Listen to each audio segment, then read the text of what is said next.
Buenas noches, ya bastante noches.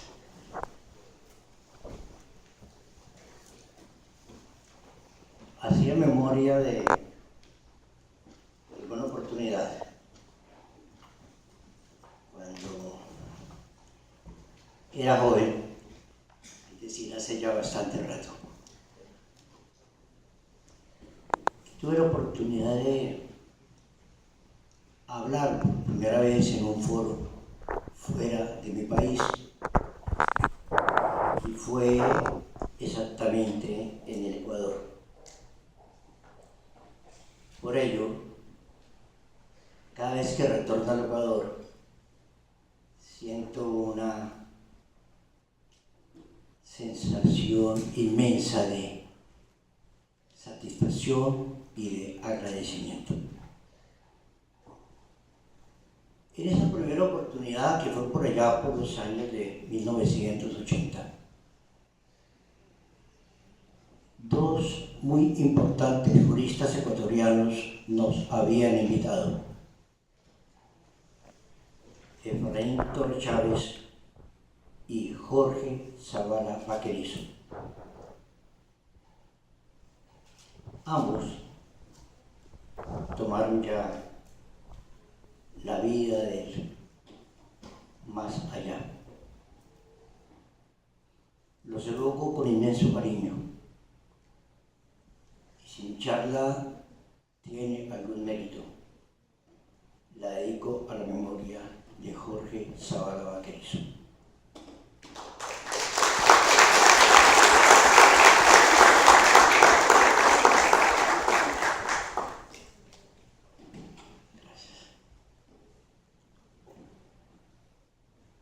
La otra ya es una ventaja, que cuando habla uno de último, casi todos los temas ya se han tratado y ya están cansados pensando en la comidita más bien. Entonces trataré de ser breve. Decía Gracián: lo bueno, si breve, dos veces bueno. Para mi caso simplemente diré: lo malo, si breve, un poquito menos malo. Y quisiera como tratar de llegar a un tema que se me ha planteado, el tema del derecho penal del enemigo. Pero el doctor García, que me antecedió en el uso de la palabra, me dio dos ayuditas para mi tema. La primera es recordar que en materia de derecho es bastante improbable que tengamos cosas nuevas. Lo que generalmente acontece al jurista es que tiene apreciaciones nuevas, que unos temas bastante antiguos, que creíamos ya decantados, no lo fueron del todo, y que cuando de golpe estamos expresando una gran innovación, resulta que eso ya había sido tratado. Un poco para responder al doctor Daniel Cobo, hablando de la sanción respecto de la tentativa, sobre todo la idónea, Carrara nos había dicho: quia peccatum es. Sancionar porque ha pensado, porque ha pecado. Pero bueno, trato de ir a mi tema. Y el doctor García nos hablaba de becaría. Y precisamente el primer párrafo de un escrito que yo presenté como manera de ponencia decía así: Hace ya 250 años, en el periodo del Iluminismo, por allá en Livorno, Italia, el marqués de Bonesana, Cesare Beccaria, publicó su conocido pequeño gran libro, Dei delitti e della pena. En este pequeñito libro, tan grande que todavía lo citamos en todas las clases de derecho, se planteaba el más elemental de los conceptos: nullum crimen, nulla poena sine lege. Y qué fácil que nos resulta hoy entender que no hay crimen sin ley. Nadie lo discute. Pero para esta época del iluminismo fue realmente una revolución. Pero Beccaria no solamente nos habló de eso, Beccaria también nos habló del garantismo. A ello, de alguna manera, también nos hemos referido esta noche.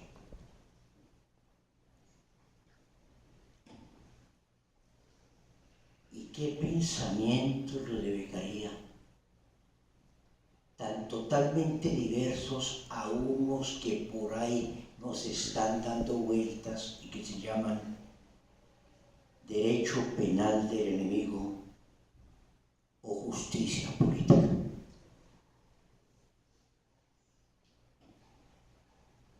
¿Qué estaba pasando? El derecho estaba montado sobre el poder omnímodo del rey.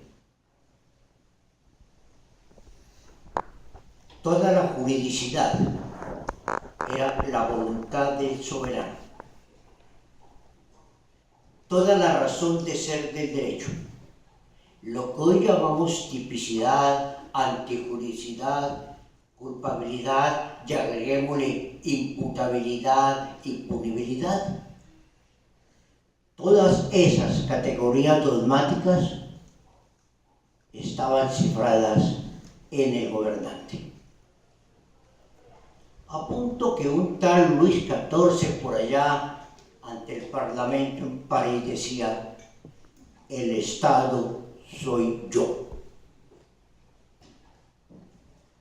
¿Por qué? Porque él era el titular de todos los derechos. Incluso en El Príncipe, Nicolás de Maquiavelo, cuando le da consejos al príncipe, le dice: no tenga preceptos morales, manéjelo según su propia conveniencia, porque es usted quien representa la grandeza de una nación.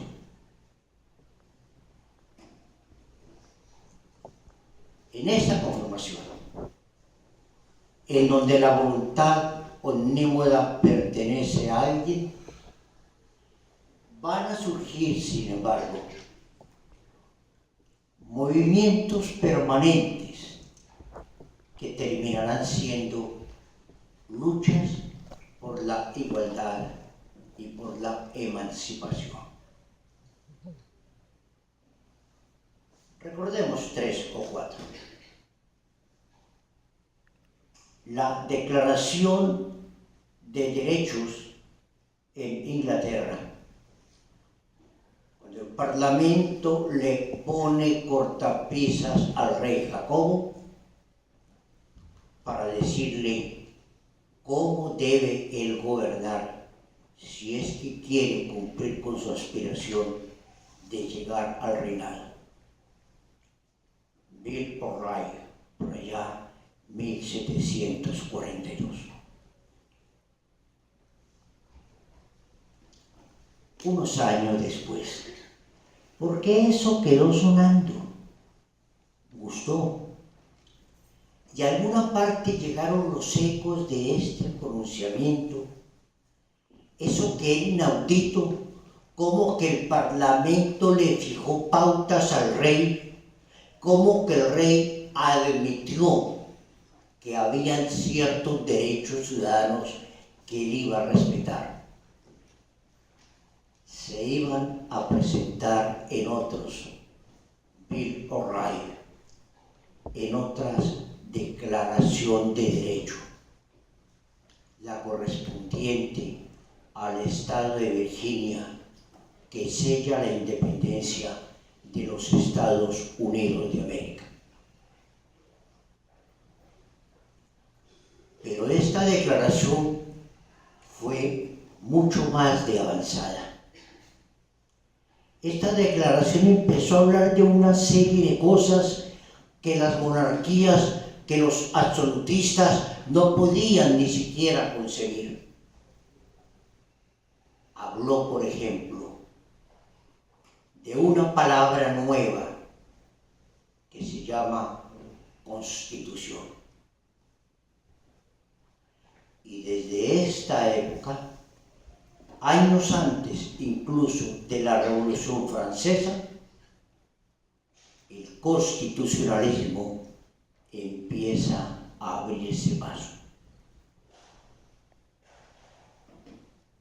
La Declaración de Virginia, una vez que 9 de los 13 estados de los Estados Unidos de América la aprobaron, nos va a marcar una serie de pautas que no podemos pasar por alto.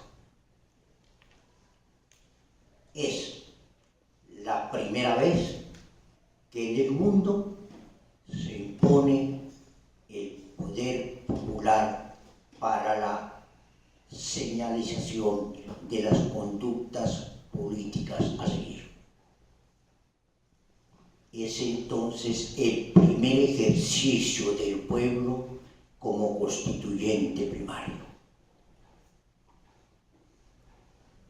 Será además la primera constitución escrita en el mundo, rígida, dogmática, aun cuando sumamente condensada.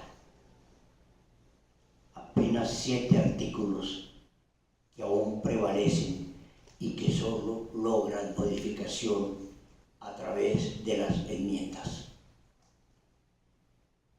Pero también va a hablar de la división tripartita de las ramas del poder público. Y con qué facilidad escuchamos en la escuela que existe la rama legislativa, la ejecutiva y la judicial, que colaboran armónicamente en los fines del Estado. Pues eso se implantó en la Constitución de Virginia y crea un nuevo sistema de ejecutivo, el presidencialista. Crea el sistema bicameral para el Parlamento y crea la independencia judicial en la aplicación de los jueces. Pero va todavía más allá. Crea el control difuso, como lo decimos hoy, de la Constitución. Cómo se puede modificar y cómo se puede interpretar una Constitución. A esto se le llama el sistema norteamericano. Pero no fue él realmente el que empezó a prosperar. Fue 3 años después, en 1789, cuando los revolucionarios franceses nos entregaron la Declaración Universal de los Derechos del Hombre y del Ciudadano. Es una nueva visión de la interpretación del derecho. Es una nueva concepción de la formación política del Estado, tan grande, tan importante, que tanto los principios de la Revolución Francesa como las de la Declaración de Virginia son hoy sustento de la organización política de la mayoría de los estados independientes en todo el mundo. La igualdad, la legalidad y la fraternidad. Y el concepto de igualdad entendido románticamente en una expresión que no era exactamente cierta, pero que se plasmó. Todos los hombres nacen iguales y crecen iguales ante el rey. Digo que un poco mentirosa, porque el mismo título es un título que hoy resulta indeseable, porque no habla de los derechos del ser humano, sino que el ejercicio del machismo imperante en la época lo llama los derechos del hombre. Y cuando por aquella época una activista feminista hace una parodia y presenta la Declaración de los Derechos de la Mujer, los mismos enciclopedistas franceses, ella lo era, la persiguen y termina en la guillotina en 1804. Pero volvamos al tema. Ya había 3 manifestaciones en contra del absolutismo y ya había constitución escrita, y estas constituciones se van regando en Europa, desde Alemania, y se proyectan a Francia, a Italia y a España. Tomando de unas y de otras, de la corriente europea y de la corriente norteamericana, van creciendo las constituciones de los comienzos del siglo XX y se van creando los nuevos sistemas de gobierno. El presidencialismo se impone en la mayoría de las naciones libres. La división de las ramas del poder público se convierte en pan de todos los días para todas las naciones. El predicamento de que los seres humanos son libres e iguales hace parte de casi todas las constituciones, es decir, las constituciones han sembrado raíces en Europa y se traspasan a América Latina y a algunos países como Sudáfrica en el continente africano. Y así empezamos a entender un nuevo sistema. Y lo vamos a llamar constitucionalismo. Y lo vamos a llamar constitucionalismo por 2 razones claras. Primero, porque todos adoptan una constitución, la mayoría una constitución escrita, aun cuando en algunos estados, como en Inglaterra, sigue vigente el common law, el sistema tradicional oral. Pero también lo vamos a llamar constitucional, porque se establece una especie de pirámide legal, en donde, como lo sabemos con Kelsen, la Constitución es la ley de leyes, prima sobre todos los demás, su imperio es absoluto y nada la puede contradecir. En este sistema, si la Constitución prevalece Y si la Constitución es ley de leyes, y si la ley la realiza el Congreso a través de la rama legislativa, entonces la prepotencia del legislativo es mayor. ¿Por qué? Porque la ley proviene del legislador.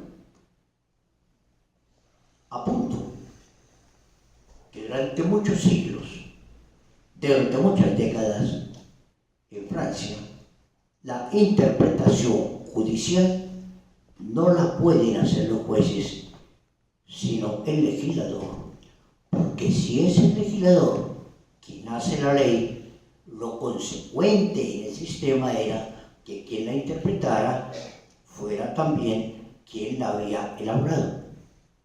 Los jueces se limitaban al simple papel de aplicar la ley conforme se la había entregado el legislativo.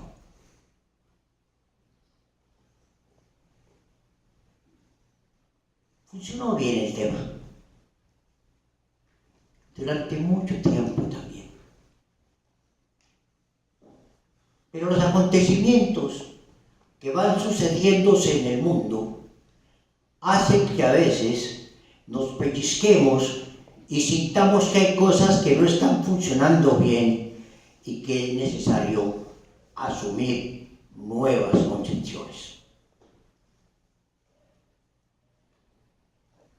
El hombre, desde sus comienzos en la historia de la vida, ha sido guerrero. El hombre ha vivido siempre en guerra. No ha sido capaz de superar el conflicto, a punto que toda la política central del derecho internacional humanitario, desde que Henry Dunant, luego de la batalla de Solferino, empezó a darnos los primeros consejos a través de los convenios de Ginebra, se partió de una base. No vamos a pretender eliminar el conflicto, porque eso es casi imposible. Humanicémoslo. Algo así como, ya que nos vamos a pelear, hagámonos pasito. Peleemos, pero no tan duro. Esa es más o menos la filosofía del derecho de Ginebra y el derecho de la Haya, que nos conforman el derecho internacional humanitario.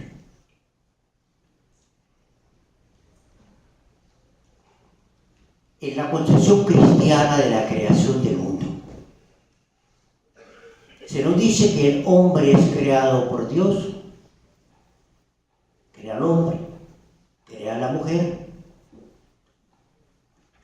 cometen entonces una especie de delito que se llama la rebelión, se les sanciona expulsándolos del paraíso, y cuando en el mundo habitan 4 personas, hay una guerra entre Caín y Abel y uno mata al otro. El conflicto es connatural al ser humano. Y el conflicto continúa. Llamémoslo guerra, llamémoslo conflicto, como queramos, pero el hombre está siempre enfrentándose. Y el siglo XX, apenas el siglo pasado, siglo XX de la era cristiana y quién sabe cuántos de antes de la era cristiana, nos entrega 2 guerras mundiales. Hoy la llamamos Primera y Segunda, pero ambas fueron la Gran Guerra. ¿Y qué pasó con la Gran Guerra Primera? Que el final fue, después del conflicto de Sarajevo, 10 millones de seres humanos muertos, millones de seres lesionados, millones de inválidos de guerra, pérdidas económicas incalculables, ciudades arrasadas, y termina el conflicto y alguien pregunta: ¿y qué pasó con los responsables de la guerra? Y no había cómo juzgarlos. Con mucho esfuerzo, por allá el Tratado de Versalles se inventó la fórmula de juzgar al cáncer Guillermo de Alemania. Se burló del juicio porque esos se arrinconó en Holanda. No fue entregado para juzgarlo y pacíficamente murió en 1941 y el tema se acabó. Pero rapidito vino la Segunda Guerra y los resultados fueron más perversos todavía. Aún hoy se calcula entre 50 y 70 millones de muertos. Millones de inválidos, millones de lesionados, millones de desplazados, ciudades arrasadas y lo peor, la guerra nuclear, que primero en Dresde, luego en Hiroshima, 3 días después en Nagasaki, acaban en un solo acto con poblaciones y nos dejan personas muertas, muchas, y las que sobreviven incapacitadas. ¿Y quién responde? ¿Dónde hay un código penal que podamos aplicar a los responsables de esos genocidios? Porque para la época ningún código penal en el mundo había consagrado la figura del genocidio. Por ahí había una convención sobre el genocidio, pero tipicidad, que es la palabrita que tanto nos gusta a los penalistas, no la había por ninguna parte. Para juzgar, el derecho penal no nos permitía hacerlo. Para juzgar, nos tocó idear una fuente diversa. Y esa fuente diversa fue acudir al derecho internacional para que los